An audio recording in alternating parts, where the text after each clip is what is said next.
அதாவது மீண்டும் ஒரு ஆணவ கொலை சம்பவம் வந்து இடம்பெற்றிருக்கு. அதாவது இவங்க 2 பேரும் காதலிச்சிருக்கிறாங்க.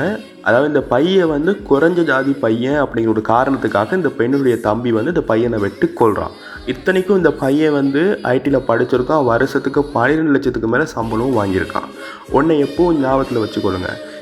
இந்த மாதிரி எங்கள் ஜாதி தான் பெரிய ஜாதி, எங்கள் பரம்பரை தான் பெரிய பரம்பரை அப்படின்னு சொல்கிற சங்கிகள் இருக்க தட்டியும், இல்லைனா நாங்கள் இவ்வளோ நகை போட்டால் தான் உங்கள் பொண்ணை கல்யாணம் கட்டிக்குவோம், இவ்வளோ நகை இருந்தால் நீங்கள் இந்த ஜாதியாக இருந்தால் தான் நாங்கள் உங்கள் பொண்ணை கட்டிப்போம் இப்படின்னு சொல்கிற சில சங்கிகள் இருக்க தட்டியும் இந்த மாதிரி சம்பவங்கள் இந்த சமுதாயத்தில் நடந்துக்கிட்டே இருக்கும். இதுக்கு சட்டமும் ஒன்றும் வழிவகுக்காது, அரசாங்கமும் ஒன்றும் வழிவகுக்காது. ஏன்னா யாருக்கும் முதுகெலும்பு இல்லையே.